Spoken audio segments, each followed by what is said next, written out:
The first time Larkspur, Kansas ever laid eyes on Abel Monroe, he was riding away from something, and everybody in town could see it plain as day, the same way you could see a storm building on the horizon before the first drop of rain ever fell.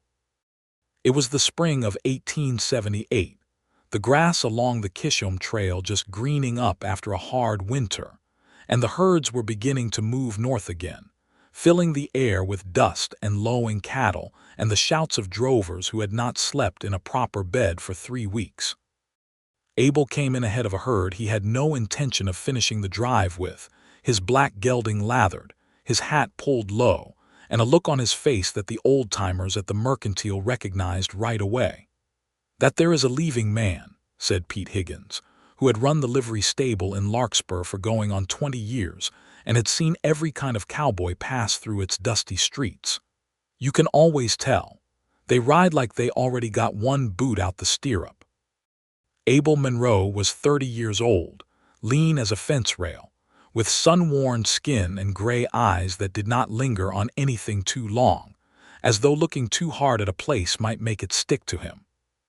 He had left more jobs than he could count, walked out on 3 different ranches mid-season, and once, in Dodge City, had left a woman standing at a church door in her mother's wedding dress, while he rode south with nothing but the clothes on his back and a guilt he never let anyone see.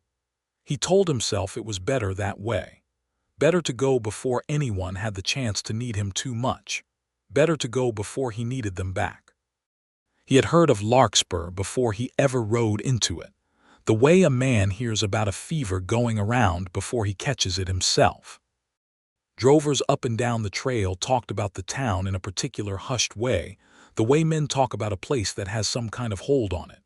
"There's a woman there," one drover named Charlie Ruiz had told him around a campfire 2 nights back. "Runs a boarding house. Fletcher House, it is called. Best cooking this side of the Red River, and she has got a way about her. Half the men that pass through aim to stay one night and end up staying the season. My cousin went through there in '74 meaning to go on to Colorado. He is still there. Married her cousin, if you can believe it. Runs the feed store now." "Sounds like a trap," Abel had said and spit into the fire. "Sounds like a home," Charlie had answered, and Abel had said nothing more, because the word home sat in his chest like a stone dropped down a well, echoing longer than he wanted it to. So when Abel rode into Larkspur that April afternoon, dust-caked and saddle-sore, he told himself he would water his horse, buy supplies, and be gone before sundown. He was headed to Cheyenne, he told himself, though in truth Cheyenne was only ever an idea, a place he had never been, and had no particular reason to go except that it was somewhere he was not. Fletcher House sat at the end of the main street, a 2-story clapboard building with a wide porch and green shutters, geraniums blooming in tin cans along the railing, and a hand-painted sign that read ROOMS, MEALS, all welcome hanging from a post. It looked, Abel thought, entirely too inviting, the way a warm fire looks entirely too inviting to a man who has made his peace with the cold. He should have ridden past it. He did not. Stella Fletcher was 26 years old and had been running Fletcher House alone for 4 years, ever since her parents had died of the influenza within 11 days of each other, leaving her the house, the debts, and a town full of people who assumed a woman could not manage either. She had proven them wrong through sheer stubbornness, and a talent for cooking that had become something like a legend along the cattle trails. But more than the food, it was something in her nature that made men who had never stayed anywhere longer than a payday suddenly find reasons to linger in Larkspur. She was standing on the porch beating a rug over the railing when Abel rode up, and she took one look at him, at the tired slump of his shoulders and the wary set of his jaw, and she knew exactly what kind of man he was before he ever said a word. "You look like a man who has been riding too long and eating too little," she said, not unkindly, setting the rug over the rail. "I look like a man who is passing through," Abel corrected, swinging down from his horse. "That is what they all say," Stella said, and there was something in the curve of her mouth, not quite a smile, that made Abel's chest tighten in a way he did not care for. She had dark hair pinned up loosely against the wind, sleeves rolled to her elbows, and a directness in her gaze that most women he had known did not dare show a stranger. "Supper is at 6.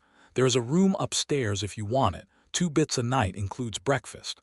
I do not plan on staying the night." "Nobody plans on it," Stella said, turning back toward the door. "That is usually right before they do." He almost laughed. He caught himself before he did, because laughing meant something had reached him, and Abel Monroe did not let things reach him. Not anymore, not since Texas. Not since his brother Daniel had gone under the hooves of 800 head of spooked longhorns 11 years ago, and their father had looked at Abel across the campfire that night and said, in a voice flat as the prairie, "Should have been you that was careless. Should have been you that was in front." Abel had left that ranch before sunrise the next morning, and had not stopped leaving since. But he stayed for supper that night, because his horse needed the rest, and because the smell of cornbread and stewed beef drifting from the kitchen window was the kind of thing a hungry man could not reasonably refuse. He told himself it was only supper. It was not only supper. The dining room of Fletcher House was long and warm, lit by oil lamps, crowded with a mismatched collection of drovers, a traveling preacher, 2 ranch hands from a spread outside of town, and an old widow named Mabel Higgins who ran the general store and treated every meal at Fletcher House as a social occasion not to be missed. Stella moved between them all with a pitcher of buttermilk in one hand and a basket of biscuits in the other, calling men by name, asking after sick mothers and lame horses and crops that had not come in right, and Abel watched her work the room the way some men watched a sunset, unable to look away and unwilling to admit why. "You are staring," said the man across from him, a grizzled trail cook named Otis, around a mouthful of beans. "I am eating," Abel said. "You are staring at Miss Fletcher while you eat. Everybody does it the first night. Ain't nothing to be ashamed of. She has that effect. I am leaving in the morning." Otis grinned, showing a gap where a tooth used to be. "Son, I have heard that sentence in this dining room more times than I have heard grace said over supper. I have also watched about a dozen men eat those words along with their breakfast." Abel did not answer. He finished his stew, thanked Stella for the meal in a voice a shade too gruff to be entirely polite, and went up to the small room at the end of the hall, telling himself he would be gone with the dawn. He was not gone with the dawn. His horse, a sturdy black gelding named Cain, had thrown a shoe on the ride-in, a fact Abel had not noticed in his hurry to reach town, and Pete Higgins at the livery informed him with a shrug that he did not have the right size shoe on hand and would need to send to the next town for one, a matter of perhaps 3 or 4 days. "Convenient," Abel muttered. "Ain't nothing convenient about a thrown shoe, son," Pete said. "But I will say, it does have a habit of happening to horses that ride into Larkspur. Something in the water, maybe." Abel spent that morning in a temper he could not entirely explain, pacing the length of the main street, kicking at stones, glaring at his horse as though the animal had betrayed him personally. By noon, hunger drove him back toward Fletcher House, and he found Stella on the porch again, this time shelling peas into a tin bowl, a boy of about 10 sitting beside her doing the same with considerably less enthusiasm. "Thought you were passing through," Stella said without looking up. "Horse threw a shoe." "Meh." She popped a pea into her mouth. "That is what they all say. It is the truth. I did not say it was not." She glanced up at him then, and there was something knowing in her hazel eyes that made him want to argue further, though he could not have said what he would be arguing against. "Sit down, Mr. Monroe, if you are hungry. There is cold chicken in the kitchen. Sam here will show you." The boy, Sam, looked up at Abel with open curiosity. "Are you really leaving tomorrow, mister?" "Soon as my horse is shod." "That is what Mr. Perkins said, and he has been here 2 years. Runs the blacksmith shop now." Sam said this with the guileless honesty of a child, and Abel felt something in his stomach twist uncomfortably, as though the boy had reached into his chest and rearranged something without asking permission. "I am not like Mr. Perkins," Abel said. "That is what Mr. Perkins said too," Sam replied, and went back to shelling his peas. Stella did not say anything else, but Abel caught the small, satisfied curve of her mouth as she watched him retreat toward the kitchen, and he told himself he did not care for it one bit, even as some traitorous corner of his mind found himself thinking about it long after the sun went down.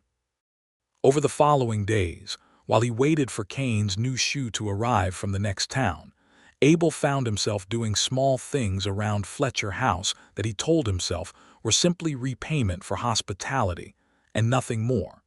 He fixed a hinge on the porch door that had been squeaking for months. He split a cord of wood that Stella had been putting off hiring someone to do. He taught Sam, who turned out to be an orphan boy Stella had taken in 2 winters back after his parents died crossing a swollen creek, how to properly clean a rifle over Stella's initial objection and eventual grudging approval. "You did not have to do any of that," Stella told him one evening, finding him on the back steps oiling the hinges of the chicken coop door as the sun sank orange and heavy over the prairie. "Man does not like sitting idle.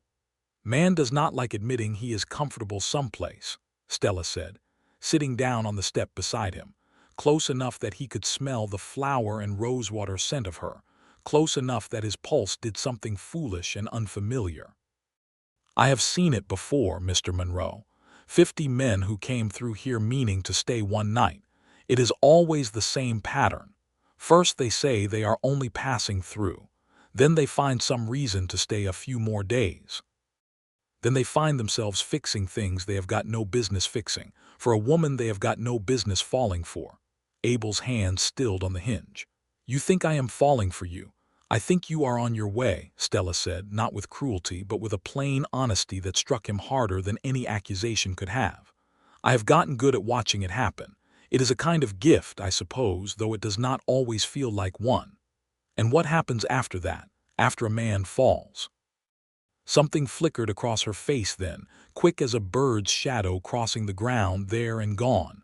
"Most of them stay," she said. "Find work in town.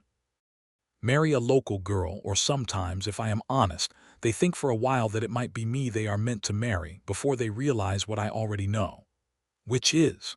"That I am not for keeping," Stella said, and stood, brushing off her skirt, leaving Abel sitting on the step with more questions than he had arrived with. "Supper is in an hour, Mr. Monroe. Do not be late. Otis is making his chili, and if you are late there will not be any left."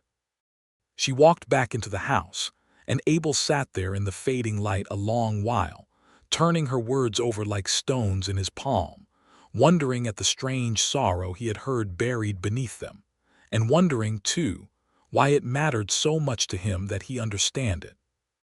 It was Doc Whitfield, the town's aging physician, who finally told Abel the rest of Stella's story. One evening a few days later, when Abel had gone to fetch a headache powder for a drover with a hangover, and found the old doctor sitting on his own porch with a glass of whiskey and a talkative mood. "She was engaged once," Doc Whitfield said, without much preamble, as though he had been waiting for someone new to tell it to. "Young man named Harlan Voss. Nice enough fellow, worked over at the bank. This was, 6 years back now, before her folks passed. They were to be married that autumn. Whole town was invited. Then gold got discovered out in the Black Hills, and Harlan got it in his head he was going to go make his fortune before the wedding so as to give her a proper start. Told her he would be back in 3 months with enough gold to buy her a real house, not just her daddy's boarding house. And he did not come back," Doc Whitfield said simply. "Not in 3 months, not in 6. We heard eventually he had died of a fever out there, though there are some who say he just found himself a new life and never bothered to send word. Either way, it does not much matter to Stella which it was. She was left standing in that church in her mother's dress, same as you heard about with that other fellow you left in Dodge City, only she did not have the luxury of leaving first. She had to be the one who stayed and got left." Abel felt the words land like a fist to the chest. "How do you know about Dodge City?" Doc Whitfield gave him a long, unhurried look. "Word travels along the cattle trails faster than the cattle do, son. You have got something of a reputation yourself." Abel Monroe, the man who never stays. I expect that is half the reason Stella took such an interest in you the moment you rode in. Recognizes, even when it is opposite sides of the same coin. I never meant to hurt anybody leaving like I did. I expect Harlan Voss did not mean to either, Doc Whitfield said, not unkindly. But meaning well does not unbreak a heart, Mr. Monroe. You might keep that in mind, whatever it is you are doing here. Abel walked back to Fletcher House that night with the doctor's words sitting heavy in his gut. And for the first time since Texas, since Daniel, since the long, grinding years of always being the one to leave before he could be left, he found himself wondering what it might feel like to be the one who stayed, and whether he even remembered how. The shoe for Cain's hoof arrived on the 5th day, carried in by the mail rider along with letters and a shipment of seed for the mercantile, and Pete Higgins had the horse newly shod by that afternoon, the animal standing ready in its stall, saddle already resting over the rail, everything in order for Abel to ride out at first light the way he had told himself he would from the start. He did not ride out at first light.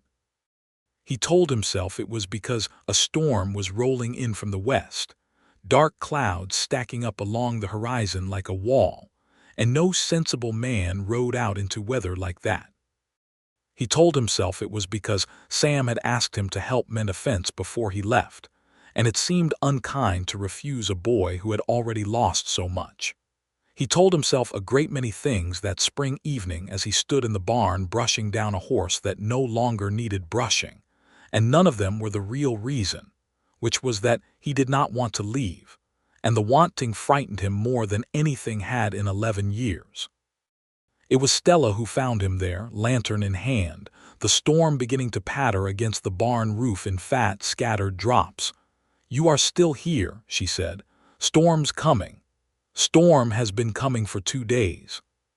You could have outrun it easily if you had left this morning like you told Pete you would."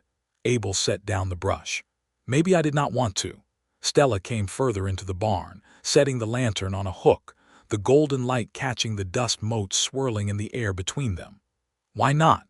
He did not have an answer that made sense even to himself, so he told her the truth instead, the plain and unadorned truth he had not said aloud to another living soul. "My brother Daniel died in a stampede when I was 19. I was riding drag that day, supposed to be watching the rear of the herd, and something spooked them, a rattlesnake maybe, or lightning.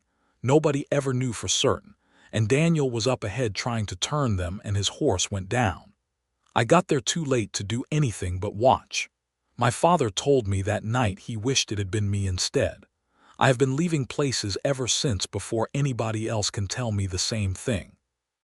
Stella was quiet a long moment, the rain drumming harder now against the roof, and when she spoke, her voice had lost its usual teasing edge. "That is not fair, what he said to you. A stampede is nobody's fault. It is the kind of thing that happens on the range, and it does not mean you failed your brother, and it certainly did not mean you deserved to die instead of him. You do not know that. I know grief when I hear it dressed up as guilt," Stella said. "I have heard myself do the same thing, telling myself I was not pretty enough or clever enough or good enough to have kept Harlan from leaving, when the plain truth is that some people simply choose to go, and it says nothing about the worth of the ones left behind." She stepped closer, close enough that the lantern light caught the wet shine in her eyes, though she did not let herself cry. "I do not make people stay because I am charming, Mr. Monroe. I make people stay because I show them plain and simple that they are wanted here. That is all it ever takes for most folks. They have spent so much of their lives believing they were burdens that when somebody finally tells them otherwise, they do not know how to leave. And what if a man cannot let himself believe it? Then I suppose," Stella said softly, "he keeps running from the one place that might have finally been home." The storm broke fully then, thunder rolling across the plains, and Abel Monroe, who had left every ranch, every job, every woman who had ever come close enough to matter, found himself reaching out and taking Stella Fletcher's hand in the lantern light, and neither of them pulled away. He stayed. Not just that night, though he did stay that night. sitting up with her in the kitchen long after the storm passed, talking in low voices about nothing and everything, about her mother's recipes and his mother's hymns, about the ache of losing people and the strange terror of finding someone worth losing again. He stayed the following week as well, taking on work at Pete Higgins's livery to earn his keep, and the week after that too, until the leaves of early summer had fully unfurled on the cottonwoods along the creek, and nobody in Larkspur was talking about when Abel Monroe would be leaving anymore, only about how natural he looked helping Stella carry supplies in from the wagon, or sitting on the porch of an evening with Sam perched on his knee, learning his letters from a battered old primer.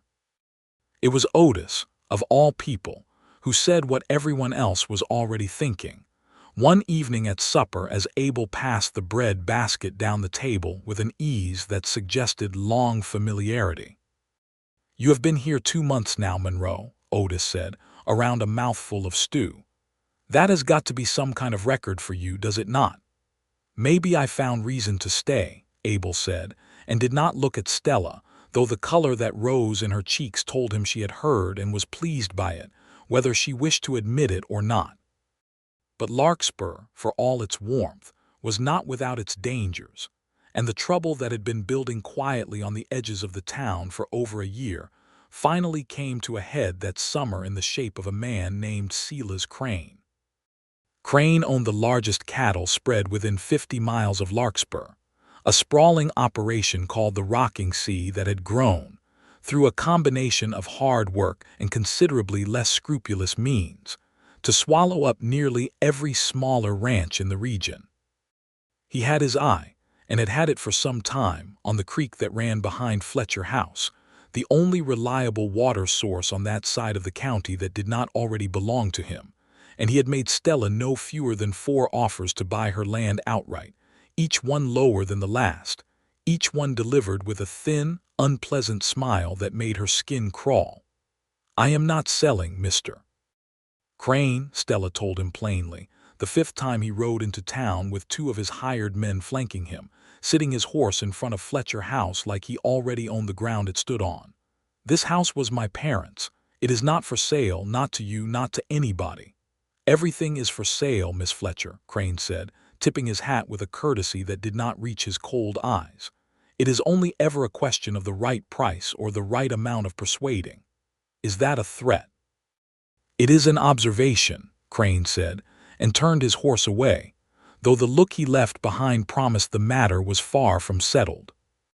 Abel, watching from the barn where he had been mending a bridle, felt something cold and protective settle into his chest at the sight of Crane's men, eyeing the property with the particular hunger of men accustomed to taking what they wanted.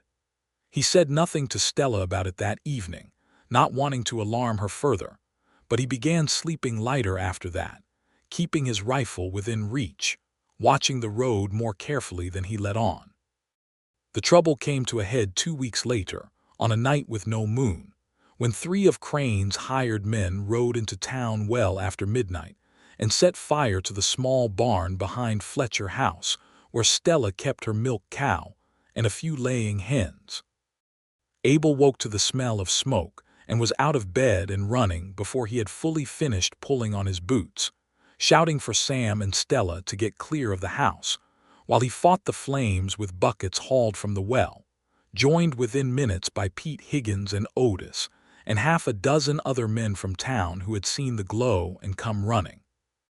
They saved the barn mostly, though the milk cow was lost, and by the time the fire was finally out, Abel's hands were blistered and his lungs ached from smoke, and a cold fury had settled into him that he had not felt in a very long time. "That was Crane's men," Sheriff Tate said the next morning, examining a set of boot prints in the mud near the fence line, along with a dropped tin of matches bearing the Rocking Sea brand burned into the lid. "I cannot prove it stood up in a court of law, not with Crane's kind of money-buying lawyers, but there is not a soul in this county who does not know it plain as day."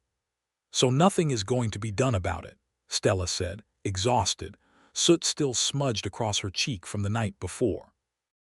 "I am doing what I can," Sheriff Tate said, though the apology in his voice made clear how little that amounted to against a man as powerful as Crane.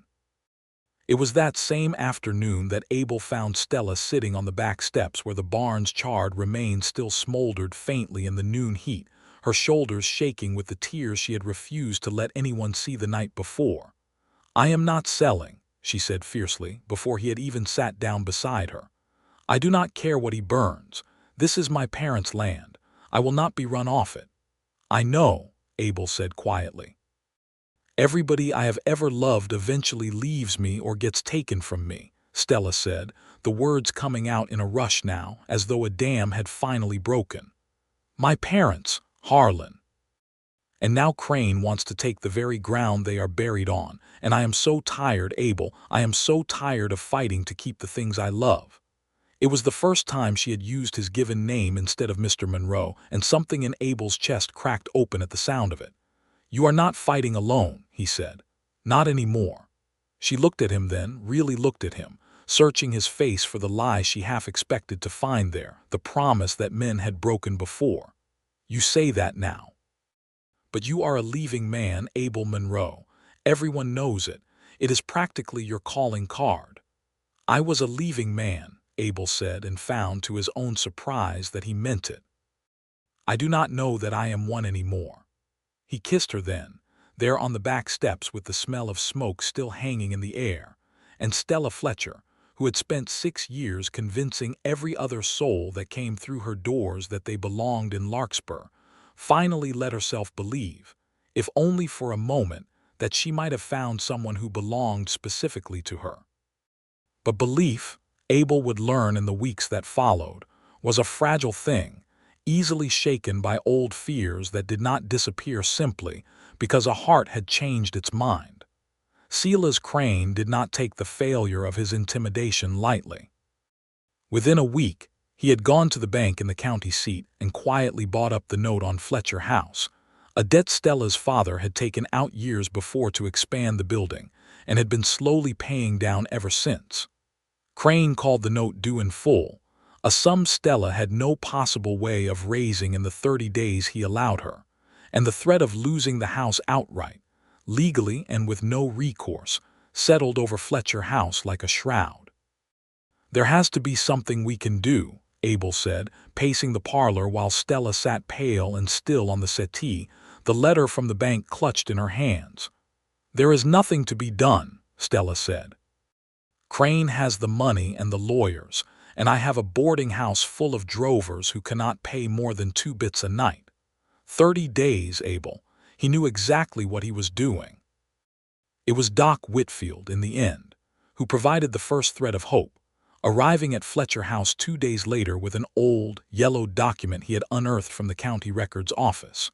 A water rights claim filed by Stella's grandfather decades before that predated any of Crane's own claims on the creek.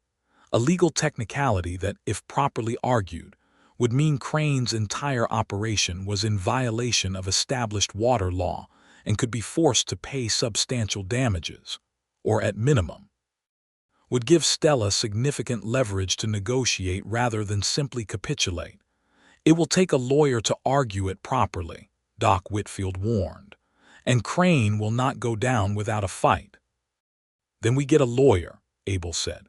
The lawyer, when they found one willing to travel from the county seat and take on a case against a man as powerful as Silas Crane, cost more money than Stella had, which meant that Abel, for the first time in his adult life, rode out not to leave a place but to earn money for one, taking on a 2-week contract driving a small herd for a rancher 3 counties over, returning with saddle sores, sunburn, and just enough coin to retain the lawyer's services.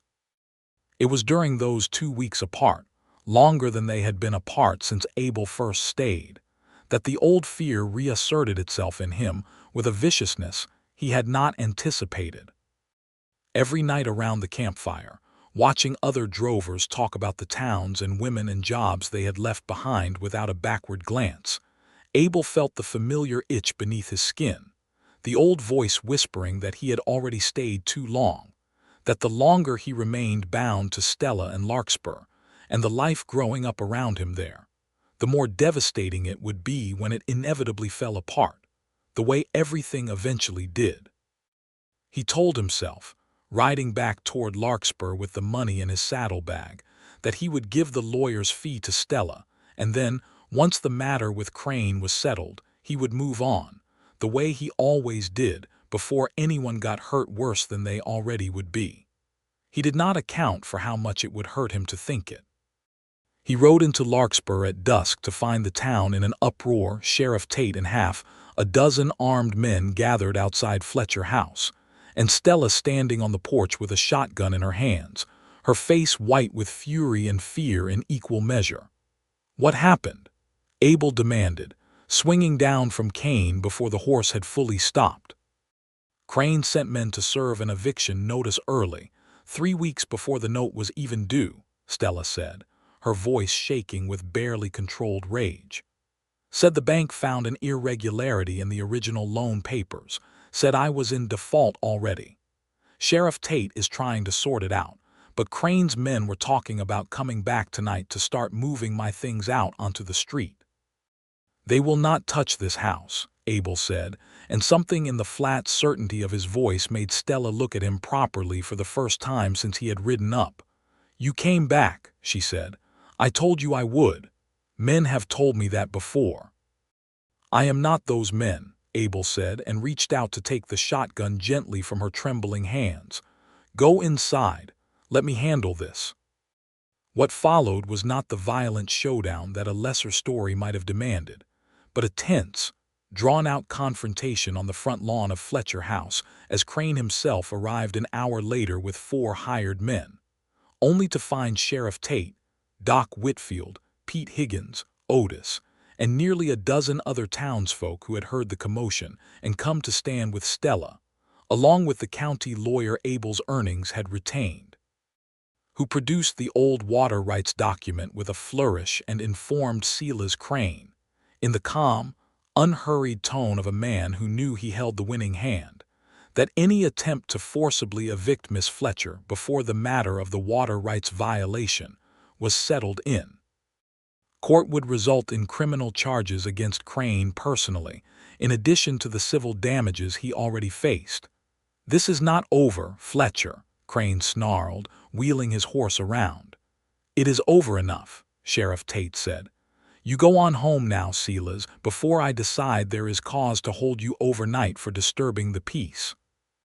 Crane rode off into the gathering dark, his men trailing behind him, and the crowd on the lawn erupted into relieved, exhausted cheering, Otis slapping Abel on the back hard enough to stagger him, Sam running to wrap his arms around Abel's waist in a fierce hug that Abel returned without hesitation, and Stella standing on the porch steps with tears finally spilling freely down her cheeks, tears of relief this time instead of grief.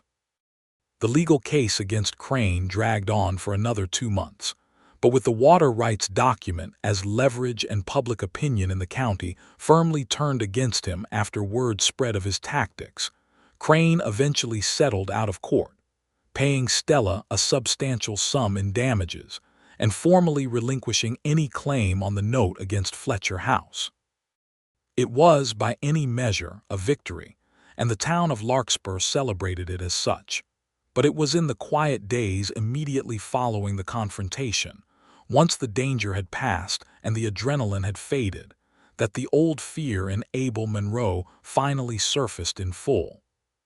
He found himself standing in the barn one evening, saddlebags packed, cane saddled and ready, though he could not have said even to himself exactly why.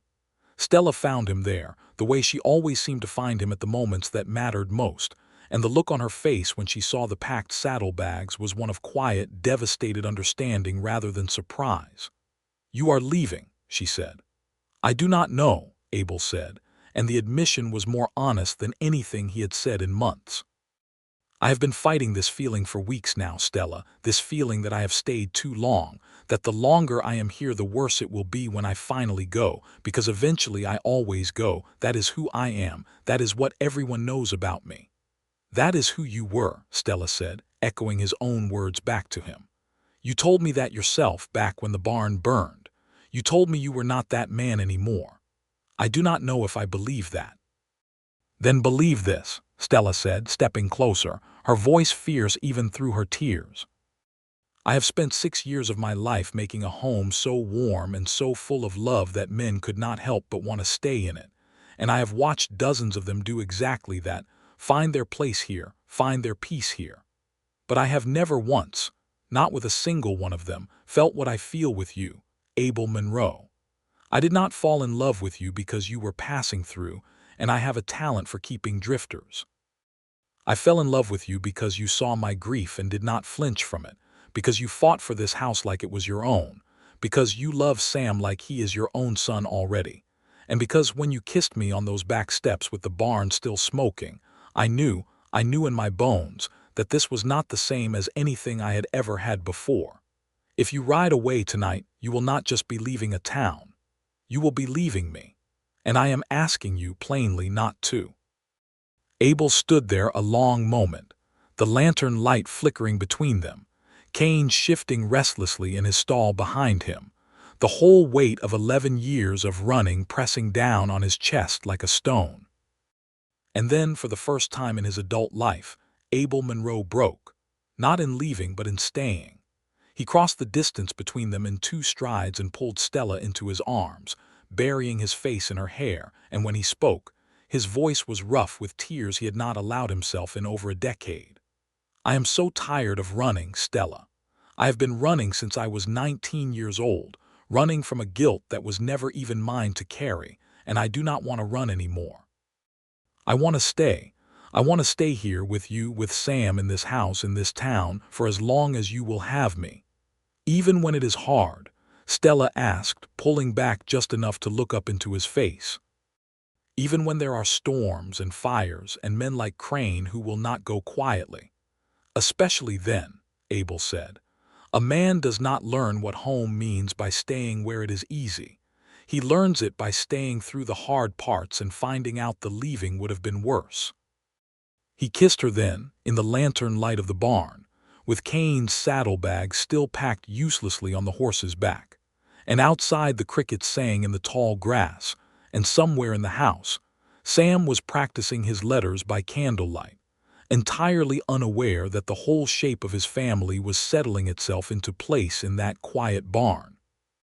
Abel unpacked his saddlebags that night, and he did not pack them again, not to leave, not ever.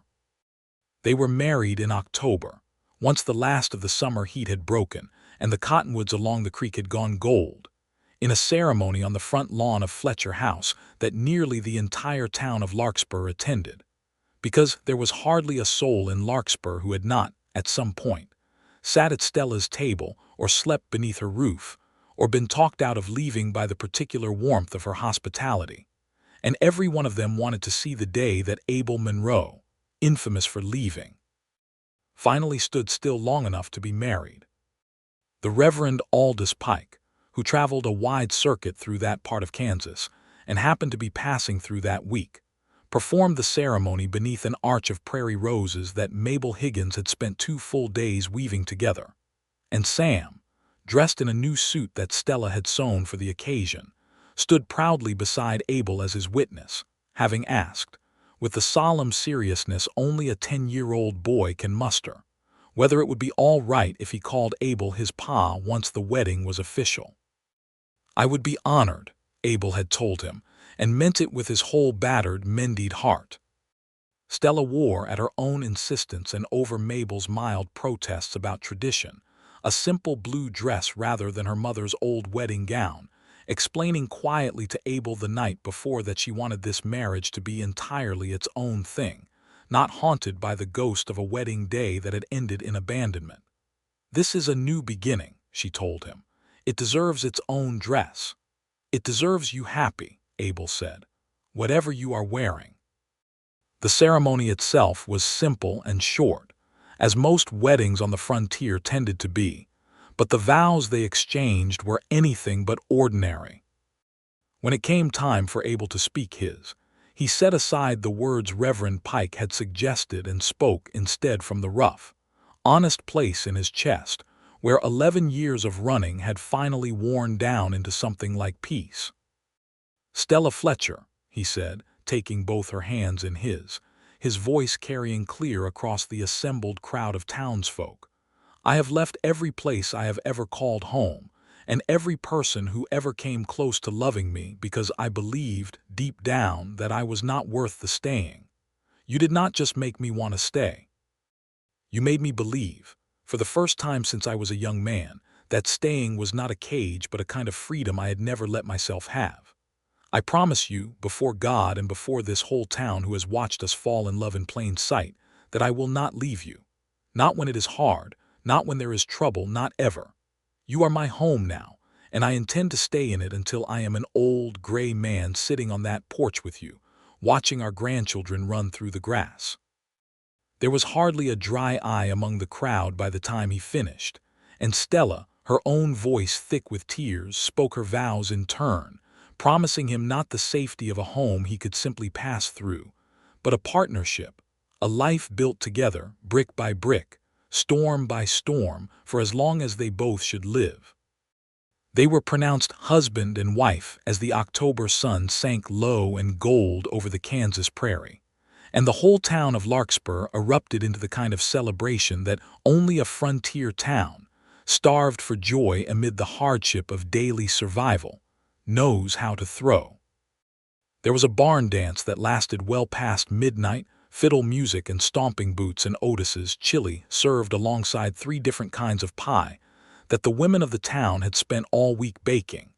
And Abel Monroe, who had spent 11 years avoiding exactly this kind of gathering, exactly this kind of belonging, danced with his new wife beneath a sky full of stars and felt, for the first time in longer than he could remember, entirely and completely at peace. The years that followed were not without their hardships, as no life on the Kansas frontier ever truly was. There was a drought in 1880 that threatened half the farms and ranches in the county, and Abel and Stella opened Fletcher House's stores to any family in need, feeding half the town through the worst of it on credit that many families took years to repay in full, though Stella never once pressed anybody for the money, understanding better than most what it meant to face hardship without a safety net. There was a harsh winter in 1882 that saw the creek freeze solid for 6 weeks and claimed the lives of 2 elderly residents in town, a loss that Stella grieved deeply, having grown up knowing both of them her whole life, and Abel held her through those long, cold nights the way he had once sworn he would never allow himself to hold anyone, afraid of what losing them might do to him. But there was joy too, far more of it than sorrow, in the years that followed their wedding. Their first child, a boy they named Daniel after Abel's brother, was born in the summer of 1879, arriving squalling and healthy into a nursery that had once been a spare guest room at Fletcher House. And Abel, holding his son for the first time, wept the kind of tears he had not allowed himself since the night in the barn when he had finally chosen to stay, understanding in that moment that he had not merely broken his old pattern of leaving but had built, from the wreckage of his own grief, something entirely new, a family of his own, a legacy that would carry his brother's name forward not as a wound but as a tribute. Their second child, a girl they named Grace, was born 2 years later in 1881, followed by a third, another boy they named Peter after old Pete Higgins, who had become something of a grandfather figure to the growing family in the years since Abel first rode into town with a lame horse and a heart full of scars. Sam, now a young man of nearly 18 by the time Peter was born, had grown into a steady, capable presence around Fletcher House, having learned the trade of blacksmithing under Mr. Perkins' patient tutelage, and he would go on, a few years later, to marry a young schoolteacher named Ruth who came to Larkspur to take over the town's small schoolhouse, the two of them settling into a modest home just down the road from Fletcher House, close enough that Sunday dinners remained as they always had been, a full and joyful affair. Silas Crane, for his part, never fully recovered from the damage to his reputation and finances that the water rights case had inflicted, and within a few years, he sold off most of the Rocking Seas holdings and left the county altogether, an irony that was not lost on the town of Larkspur, that the man who had once tried to drive Stella Fletcher from her home had ultimately been the one to leave, while she remained exactly where she had always been, exactly where she had always sworn she would stay. Fletcher House itself grew and changed over the years, an addition built onto the back to accommodate the growing family. The old burned barn long since rebuilt into a sturdier structure that housed not just a milk cow, but a small stable of horses that Abel, drawing on his years of trail experience, began breeding and training, earning a modest but steady reputation of his own throughout the county for producing some of the finest saddle horses in that part of Kansas.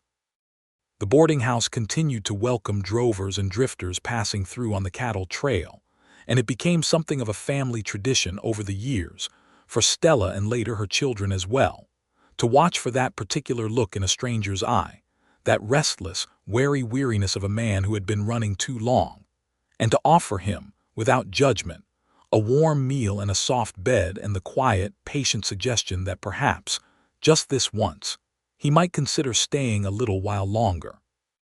Not all of them did stay, of course. Some men were simply passing through, and that was its own kind of truth that Stella had learned to accept over the years, understanding that not every restless heart was meant to be healed by a single warm meal or a single kind word. But many did stay, just as they always had, and Larkspur grew slowly over the following decade from a small trail town into a modest but thriving community.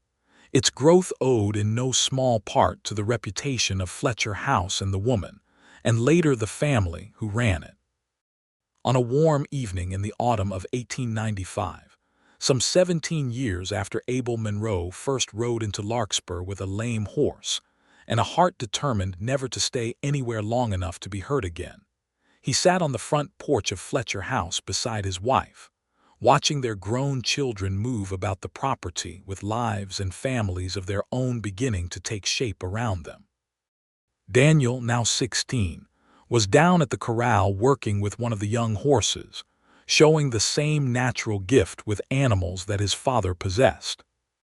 Grace, 14 and sharp as a tack, sat on the porch steps reading a book she had borrowed from Ruth's small schoolhouse library, while young Peter, 12 years old and full of restless energy, chased one of the barn cats across the yard with the kind of pure, uncomplicated joy that only childhood affords. Sam and Ruth's own 2 children played nearby, and the whole scene had about it the golden, unhurried quality of a life well and fully lived. "Do you ever think about it?" Stella asked her husband, her hand resting comfortably in his the way it had for nearly 17 years now. What would have happened if Cain had not thrown that shoe? Abel considered the question, watching the sun begin its slow descent over the prairie, painting the sky in shades of orange and rose that reminded him, even now, of the color of the barn fire that had nearly taken everything from them, and had instead, in its own strange way, brought them closer together than anything else could have. "I expect I would have kept right on riding," he admitted. "Would have made it to Cheyenne, maybe, or someplace further, and I would have kept telling myself I was looking for something, without ever letting myself understand that what I was looking for was not a place at all. It was you. You were awfully stubborn about figuring that out." "I had 11 years of practice being stubborn," Abel said, smiling in the particular way he only ever smiled at her. "It took a woman as stubborn as I was to finally break through it." "I did not break you," Stella said, leaning her head against his shoulder. "I just gave you a reason worth staying for. You did the breaking yourself that night in the barn." "I suppose I did," Abel said, pressing a kiss to the top of her head, the same dark hair now touched here and there with the first threads of gray, though it did not make him love her any less, only differently in the deeper, quieter way that comes from years of shared hardship and shared joy woven together into something unbreakable. "Best thing I ever broke, though. Best decision I ever made, letting myself finally stay." Below them in the yard, Peter's shout of laughter rang out as he finally caught up to the barn cat, only to have it slip neatly out of his grasp and scamper up onto the porch railing. And Daniel called something teasing from the corral that made Grace look up from her book long enough to roll her eyes at her brothers with the particular exasperated affection of an older sister. And the whole scene settled into the kind of ordinary, golden evening that Abel Monroe, once infamous across 100 miles of cattle trail for never staying anywhere long enough to be known, had once believed he would never be lucky enough to have. He had been wrong about a great many things in his younger years, wrong about what it meant to run from grief, wrong about what he deserved, wrong about the shape his life was destined to take. But he had never once been more grateful to be wrong than he was about the belief that had driven him for 11 long years across the plains and prairies of the American frontier. The belief that leaving was safer than staying, that a man who never let himself be known could never truly be hurt. Stella Fletcher had taught him otherwise, not through any grand gesture or dramatic confrontation, but through the simple, patient, daily work of building a home so full of warmth and honesty that the leaving man finally understood there was nothing left worth running from, and everything, every single thing that mattered, was right there waiting for him, if only he was brave enough to stay and claim it. The cowboy who had been infamous for leaving had, in the end, become the man most famous in 3 counties for having never left again.